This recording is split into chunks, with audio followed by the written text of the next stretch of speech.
जी हाँ दोस्तों, भोलेनाथ ने राध्या को आशीर्वाद दिया और सारी दुनिया को बचाया।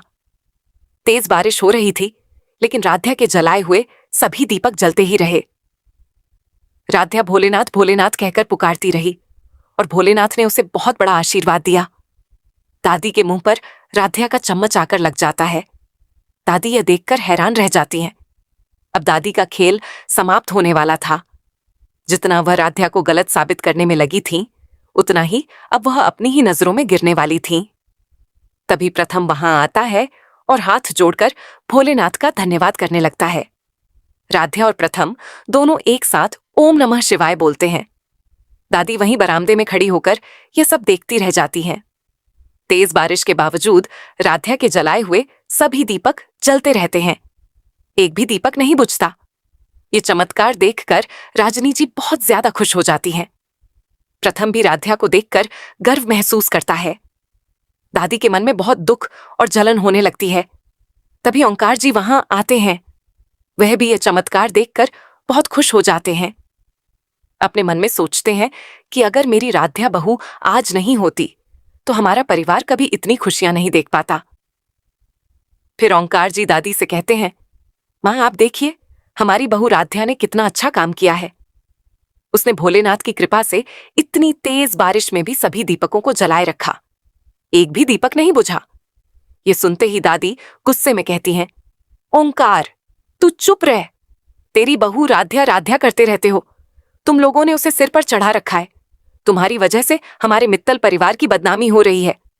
तभी प्रथम गुस्से में आगे आता है और कहता है, दादी आज आप नहीं बोलेंगी। आज हम लोग बोलेंगे और आप सुनेंगी। आप हर बार राध्या को गलत साबित करने की कोशिश करती हैं, लेकिन हर बार हार जाती है। फिर भी आप राध्या के पीछे पड़ी रहती हैं। आखिर आपको राध्या से इतनी परेशानी क्यों है? दादी कहती हैं, मुझे राध्या से कोई परेशानी नहीं है, लेकिन अपने मन में सोचती हैं कि आज मैं राध्या को मित्तल परिवार से बाहर कर देती। लेकिन भोलेनाथ की कृपा से पूरा खेल पलट गया। यह सुनकर राजनी जी बहुत ज्यादा खुश हो जाती हैं। वह अपनी बहू राध्या को गले लगा लेती हैं और उसकी खूब तारीफ करती हैं। तभी अचानक किचन कुकिंग से फोन आता है। फोन पर आवाज आती है, राध्या मित्तल, आप तुरंत किचन कुकिंग में पहुंचिए। आपका इंतजार किया जा रहा है। फोन आते ही राध्या हैरान रह जाती है। वह सोचने लगती है कि आखिर इतनी जल्दी उसे किचन कुकिंग में क्यों बुलाया गया है। तभी प्रथम राध्या से कहता है कि तुम चिंता मत करो। मुझे पूरा विश्वास है कि इस बार भी जीत तुम्हारी ही होगी। राध्या भोलेनाथ का नाम लेकर वहां से निकल जाती है। दूसरी तरफ दादी के मन में फिर एक नई चाल चलने का विचार आने लगता है। दादी सोचती है कि अगर राध्या इस प्रतियोगिता में जीत गई तो पूरे शहर में उसका नाम हो जाएगा। फिर कोई भी मेरी बात पर विश्वास नहीं करेगा। कुछ समय बाद राध्या किचन कुकिंग के मंच पर पहुंच जाती है। वहां पहुंचते ही वह देखती है कि सभी प्रतियोगी पहले से मौजूद हैं। तभी मंच पर मौजूद मुख्य जज एक बहुत बड़ी घोषणा करते हैं। मुख्य जज कहते हैं कि आज का यह राउंड अब तक का सबसे कठिन राउंड है। जो भी इस राउंड को जीतेगा उसे सीधे फाइनल में जगह मिलेगी। यह सुनकर सभी प्रतियोगी चौंक जाते हैं। उसी समय एक कर्मचारी दौड़ता हुआ मंच पर आता है। उसके हाथ में एक लिफाफा होता है। वह लिफाफा जज को देता है। जज जैसे ही उस लिफाफे को खोलते हैं, उनके चेहरे का रंग बदल जाता है। जज तुरंत कहते हैं कि हमारे पास एक शिकायत आई है। शिकायत में लिखा है कि इस प्रतियोगिता की एक प्रतियोगी ने नियमों का उल्लंघन किया है। पूरा हॉल शांत हो जाता है। फिर जज वह नाम पढ़ते हैं, राध्या मित्तल। यह सुनते ही सभी लोग हैरान रह जाते हैं। राध्या कहती है कि मैंने कुछ भी गलत नहीं किया है। तभी बड़ी स्क्रीन पर कुछ तस्वीरें दिखाई जाती हैं। उन तस्वीरों में ऐसा दिखाया जाता है जैसे राध्या ने प्रतियोगिता शुरू होने से पहले ही रेसिपी देख ली हो। सभी लोग राध्या पर सवाल उठाने लगते हैं, लेकिन राध्या को पूरा विश्वास होता है कि यह उसके खिलाफ कोई साजिश है। तभी प्रथम भी वहां पहुंच जाता है। वह सबके सामने कहता है कि यह झूठ है। कोई राध्या को फंसाने की कोशिश कर रहा है। उसी समय एक और बड़ा खुलासा होने वाला होता है। मंच की बड़ी स्क्रीन अचानक बंद हो जाती है। फिर कुछ सेकंड बाद अपने आप चालू होती है। अब जो वीडियो दिखाई देता है उसे देखकर पूरे हॉल में सनसनी फैल जाती है। वीडियो में साफ दिखाई देता है कि शिकायत भेजने वाला कोई और नहीं बल्कि दादी का एक पुराना साथी है जो राध्या को प्रतियोगिता से बाहर करवाने की कोशिश कर रहा था। सभी लोग हैरान रह जाते हैं। दादी के चेहरे का रंग उड़ जाता है। राध्या की आंखों में आंसू आ जाते हैं, लेकिन इस बार वह कमजोर नहीं पड़ती। वह भोलेनाथ का नाम लेकर कहती है कि जो सत्य के साथ होता है उसकी रक्षा स्वयं महादेव करते हैं। तभी मुख्य जज खड़े होकर घोषणा करते हैं कि राध्या पूरी तरह निर्दोष है और उसे सीधे फाइनल राउंड में पहुंचाया जाता है। ये सुनते ही पूरा हॉल तालियों से गूंज उठता है। दादी गुस्से से कांपने लगती है और मन ही मन एक नई साजिश की तैयारी करने लगती है। लेकिन उन्हें यह नहीं पता होता कि इस बार उनकी सबसे बड़ी सच्चाई पूरे शहर के सामने आने वाली है और उसी सच्चाई से उनके खेल का अंत शुरू होने वाला राध्या के फाइनल राउंड में पहुंचते ही पूरा हॉल तालियों से गूंज उठता है। लेकिन उसी समय एक महिला जज अपने मन में बहुत बड़ी चाल चलने लगती है। वह सोचती है कि किसी भी कीमत पर राध्या नहीं जीतनी चाहिए, क्योंकि मेरी बेटी भी इस प्रतियोगिता में हिस्सा ले रही है। अगर राध्या जीत गई तो मेरी बेटी कभी विजेता नहीं बन पाएगी।